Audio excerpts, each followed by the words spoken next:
It's the holiday season and I'm so excited, as I'm sure you are too. And in the spirit of giving for this time of year, I wanted to share with you something really cool. You see, I like watching how companies communicate with their customers and with their market. When I see something really awesome, I like to share it with you.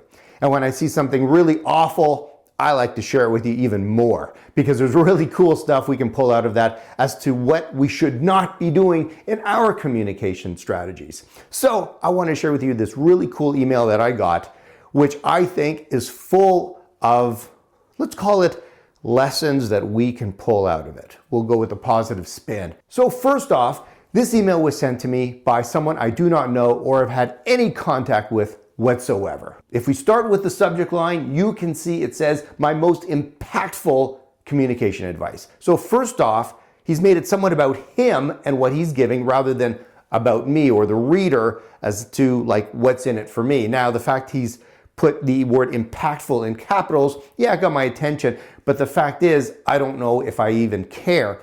Instead, what I would have suggested is putting some value proposition in the subject line, such as the top 5 ways to avoid this, or 3 ways to do better at this, or have you ever experienced this problem or this challenge, or solutions to blank. Something that's giving.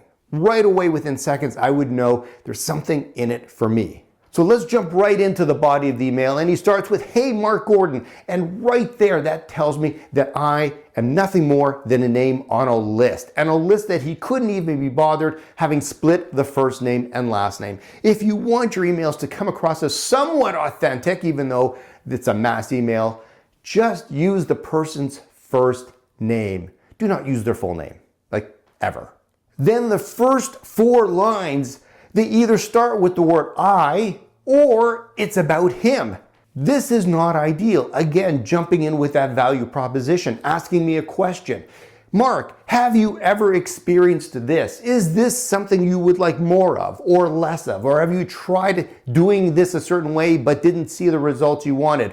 These are questions to ask that draw the person in and saying, yes, I want to know more. I've gone through that. Tell me how to do that. He doesn't do that. Instead, just uses it as an opportunity to talk about himself. Now, this is where things get interesting, because in the first line, he states that he's been teaching communication skills for over a decade. So what he's decided to do is to take all his lessons and practical advice and condense them into a 43-minute video. I don't know of anybody who is going to watch a 43-minute video from someone they know, much less someone they don't know. And then he goes on to list all the things he's going to share in this 43-minute video, and he leads with the telling of a naughty joke that he learned in Texas. This email is just getting worse by the line. Then he shows this picture of, I don't know what, it's like a bunch of people sitting on the floor with emojis over their faces, because I guess maybe they were just too embarrassed to want to be seen in one of his classes, perhaps, I'm not really sure. And then at the very end, he inserts this really long PS paragraph where he says he's going to be sending me more information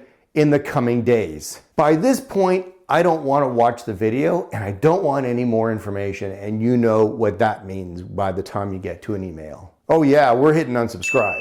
So just one final piece of advice.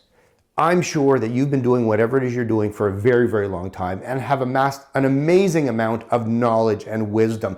And like many experts, you feel compelled or may feel compelled to share that with your market. My advice is don't share it all. You don't need to share it all. And the truth is, most people don't want all that information. If they wanted it, they would have been doing exactly what you're doing. They'd be an expert in your field just like you. No, what people want is a little bit of information, a little nugget that they can apply to whatever it is they're doing to help make their lives better. So share that little nugget of information. And if there's a whole bunch of things you want to share, don't feel compelled to cram them all into a 43-minute video or a really long email. Instead, break them out. If you have 10 things you want to share, do it through 10 emails, each one sharing that little special nugget of information. Hopefully, this video has helped you have a better understanding on how to communicate through email effectively, so that people will actually read your emails and go, wow, this guy really is an expert. I need to know a little bit more. Or at the very least, won't unsubscribe.